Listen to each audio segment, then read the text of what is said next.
एक और प्रश्न पूछा है, जैसे जैसे मेरी उम्र बढ़ रही है, शरीर कमजोर और कुरूप हो रहा है, तो अपने शरीर को, अपने को देखकर बड़ा ही नकारात्मक सा अनुभव होता है और जीवन बेकार सा लगने लगता है। कृपया मार्गदर्शन करें। उम्र बढ़ने के साथ शरीर परिवर्तित होता है। कुरूप और कमजोर ये हमारा इंटरप्रिटेशन है, हमारी व्याख्या है। जैसे कि सुंदरता और शक्ति भी हमारी व्याख्या है।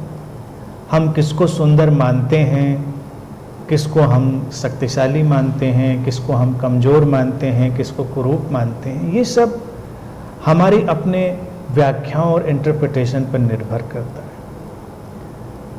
आध्यात्मिक व्यक्ति सहज विकास में जीता है, जो मेडिटेटिव है, ध्यानपूर्ण व्यक्ति है। शरीर का अपना गुणधर्म है, शरीर अपनी यात्रा पे जाएगा। बचपन से लेकर युवावस्था से लेकर वृद्धावस्था तक तमाम चीजें बदलेंगी। लेकिन अगर हम समझदारी से जी रहे हैं तो जो शरीर है वो भी एक अलग किस्म का सौंदर्य ग्रहण करता है जब व्यक्ति वृद्ध होने लगता है। कई बार ये भी देखा गया है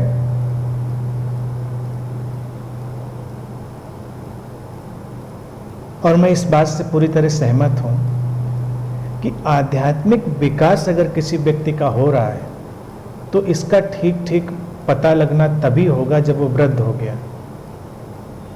तभी उसका शरीर बताएगा कि जो सौंदर्य और शांति उसके अंदर थी वो अब कितनी प्रतिबिंबित हो रही, कितनी रिफ्लेक्ट हो रही उसके शरीर के माध्यम से। बचपन में देखिए हर बच्चा सुंदर होता है प्राकृतिक रूप से, नैसर्गिक रूप से। युवावस्था में ऊर्जा का अतिरेक है, उसमें भी हर व्यक्ति कमोबेश सुंदर लगता है। लेकिन जब शरीर अपने अवसान की तरफ जा रहा, वृद्धावस्था आ रही हो और तब शरीर में सौंदर्य आए, वो उपलब्धि है, वो आध्यात्मिक उपलब्धि है, वो अटेनमेंट है। इसका अर्थ है व्यक्ति का जो अंतर्मन है वो बदला है, रूपांतरित हुआ है। जितना शांत, जितना स्वीकार से और समझ से भरा हुआ अंतर्मन होगा उतना ही शरीर उसको प्रतिबिंबित करेगा। अब बदलाव क्या हुआ होगा? बदलाव तो इसी अंतर्दृष्टि का हुआ होगा कि वो कुरूप को अब कुरूप की तरह देखता ही नहीं। यानी कि जहां आम व्यक्ति कुरूपता देखता है वो वहां भी सौंदर्य देखने लगा है। वही तो आध्यात्मिक व्यक्ति हुआ, वही मेडिटेटिव व्यक्ति हुआ। और ये उसकी इंसाइट भी है। यानी कि ये ऐसी कोई चीज नहीं है कि अलग से कहीं आती है, ये तो सहज विकास के साथ उसके साथ आती है। लेकिन अक्सर होता क्या है, जो लोग आध्यात्मिक हो रहे होते हैं उनके अंदर ये कुरूपता और सुंदरता का बड़ा अजीब सा विभाजन होता है। विचारों में भी विभाजन है, भावनाओं में भी विभाजन है और बाहर की स्थितियों में तो है ही। आध्यात्मिक लोगों को देखें तो वो भी अभी अपने भोजन और खान पान में भी उनके लिए कुछ अच्छा है, कुछ बुरा है। पहनने ओढ़ने में भी उनके लिए कुछ अच्छा है और कुछ बुरा है। फिर यही चीज तमाम तरह के भेदभाव में उतरती चली जाती। विचारों की जो रेंज है, अगर एक आध्यात्मिक व्यक्ति को टटोल कर देखें वो तुरंत सारी लिस्ट बना देगा कि कौन से विचार कुरूप हैं और कौन से विचार सुंदर हैं। भावनाओं में भी वो तुरंत ही सारी रेंज खड़ी कर देगा।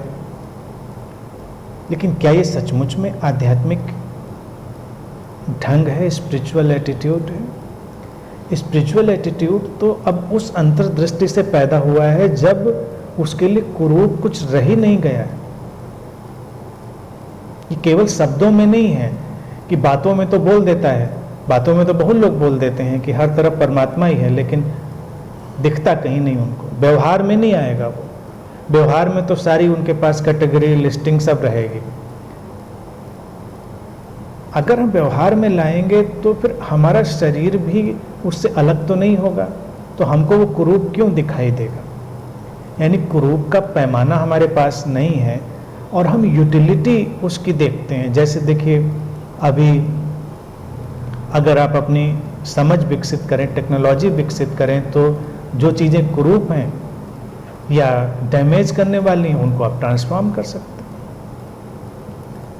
कुछ कंट्रीज़ ने पोल्यूशन कंट्रोल करने के लिए ऐसे प्लांट लगाए हुए हैं जहाँ पर वो एटमॉस्फेयर के सारे कार्बन को या और जो गैसेज हैं पोल्यूशन को वो सक कर लेते हैं।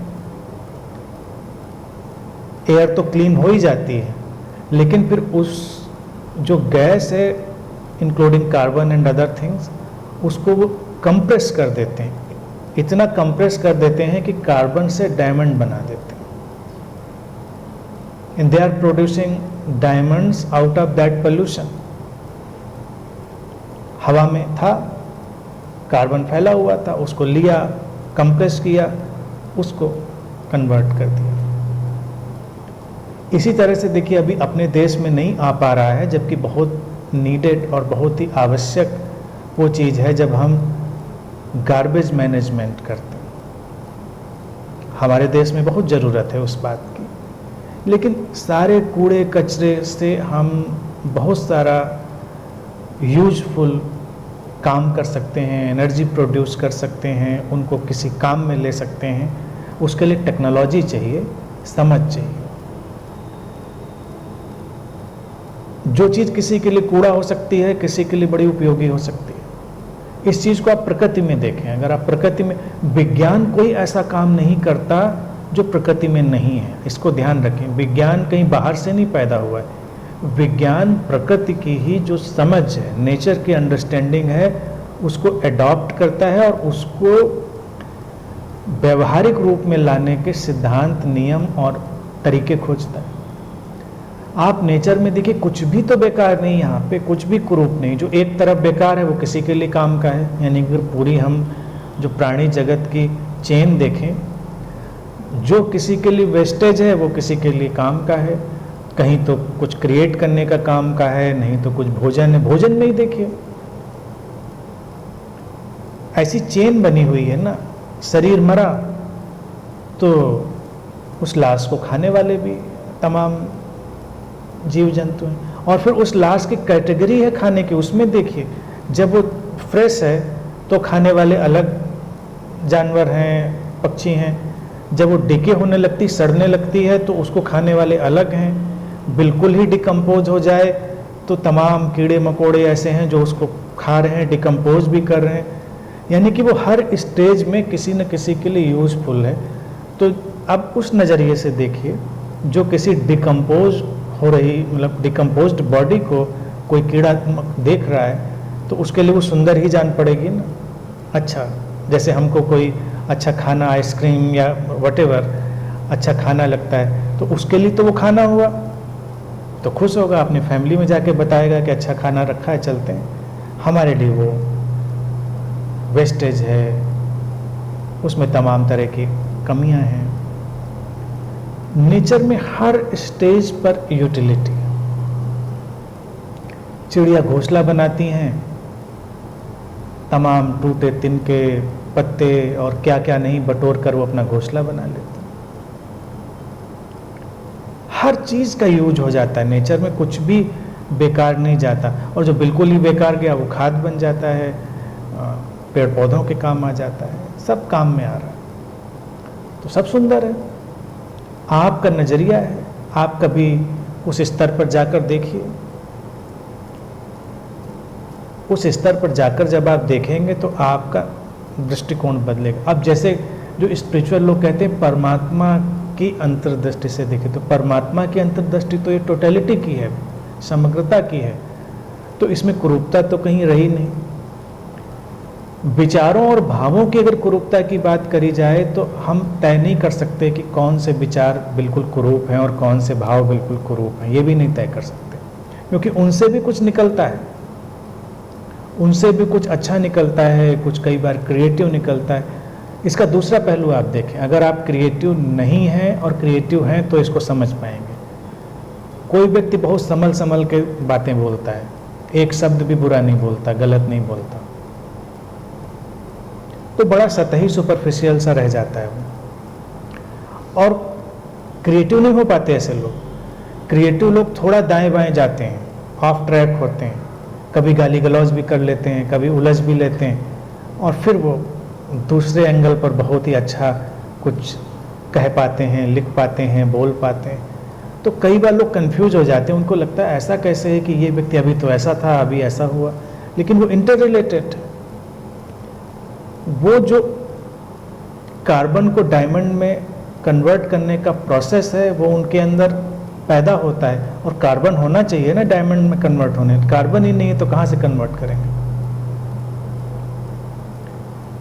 अगर बुरे शब्द भी कोई इंटेंसिटी से बोल रहा है, और बुरे शब्द अक्सर इंटेंसिटी से ही बोले जाते हैं, आप देखिए अच्छे शब्द थोड़े निर्जीव बोले जा सकते हैं, लेकिन बुरे शब्द बोलते समय बड़ी इंटेंसिटी होती, तो उसके अंदर इंटेंसिटी तो है कम से कम, उसकी पॉजिटिव साइड देखिए।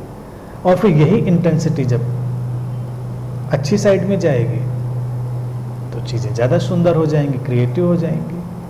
लेकिन कोई बिना इंटेंसिटी के अच्छा बना हुआ है, किसी काम का नहीं।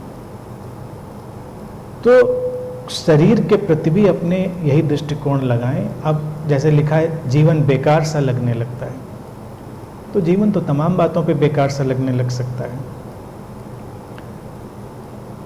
अपने शरीर को अगर हमने इस एंगल से, इस कोण से नहीं देखा कि वो कितना खूबसूरत माध्यम है हमको इस जीवन में लाने का, तो फिर हम चूकेंगे। क्योंकि शरीर तो एक उपकरण है, यूटिलिटी है, कैसा है ये मायने नहीं रखता। जब आप कोई भोजन कर रहे हैं तो जो स्पून है, चम्मच है, वो कैसा है ये बहुत मायने नहीं। हाँ अच्छा हो तो अच्छा है, कोई बात नहीं, गोल्डन हो, सिल्वर हो, या बहुत ही डिजाइनर हो तो वो भी अच्छा है, लेकिन उसका मुख्य काम तो है कि आप भोजन कर पाएँ, अपने मुंह तक ले जा पाएँ, खा पाएँ उस चम्मच से जो आपके सामने है, तो वो कैसा भी चलेगा। तो शरीर एक यूटिलिटी है, अगर अच्छा है तो और अच्छी बात है, अगर उतना डिज़ाइनर नहीं है तो मेन चीज़ है वो काम कर रहा है कि नहीं कर रहा है। मान लीजिए बहुत डिज़ाइनर और गोल्डन और सब डायमंड स्टडेड स्पून है, लेकिन ऐसा है कि उसमें से कुछ उठ ही नहीं रहा है,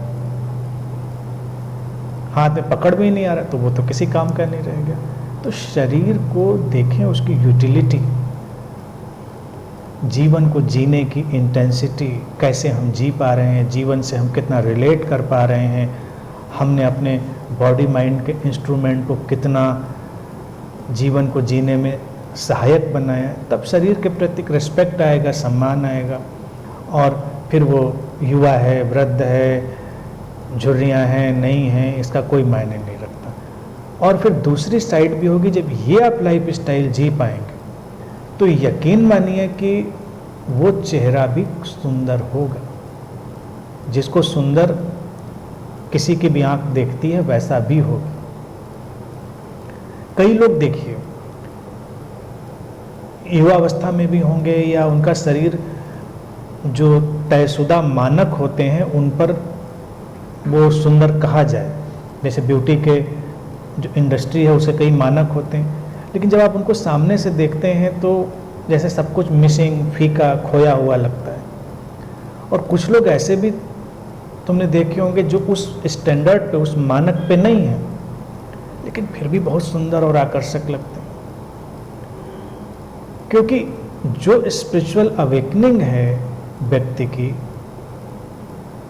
कुरूपता को सुंदरता में बदल देने की अल्केमी जिसके भीतर है, वो सुंदर ही लगेगा। तो वो बाहरी प्रभाव भी दिखेगा।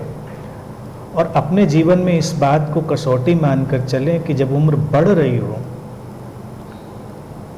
तभी आप लिटमस टेस्ट पर खरे उतरेंगे कि आपने उस स्पिरिचुअल इनसाइट को जिया या नहीं जिया। आप 2-3 दिन प्रयोग करके देख लीजिए। आप जेलसी में, चिड़चिड़ेपन में, कम और तमाम तरह के कंपैरिजन, जजमेंटल और ऐसे एटीट्यूड से अपने को भरिए और रोज़ अपने को शीशे में देखिए। आपका से चेहरा खुद ऐसा हो जाएगा कि आप देखना नहीं चाहेंगे, अपने चेहरे को भी आप देखना नहीं चाहेंगे। और फिर आप एक्सेप्टेंस में रहिए, आप समझ में रहिए, शांति में रहिए, मेडिटेटिव एटीट्यूड में रहिए, तो आपको अपना भी चेहरा देखने का मन करने लगेगा और फिर दूसरों को भी मन करेगा। ऑब्वियसली दूसरों को भी वो चेहरा अच्छा लगेगा और उससे उसकी बनावट पे कोई बात नहीं होती, ना उसकी झुर्रियों पर और ना झुर्रियाँ हों उस पर कोई बात होती। वो इनर स्टेट, तो वो इनर स्टेट बहुत महत्वपूर्ण है और एजिंग में आप उससे बच नहीं सकते। बचपन में और युवावस्था में तो बच सकते हैं क्योंकि वो प्राकृतिक ऊर्जा का अतिरिक्त नेचर का जो फ्लो है वो सब ढक देता है। लेकिन बाद में जब वो शरीर है और मन है तो आपकी समझ आपकी इनर अवेकनिंग पर ही निर्भर करता है। तो उस पर काम करें, फिर जीवन सार्थक भी लगेगा और सुंदर भी लगेगा।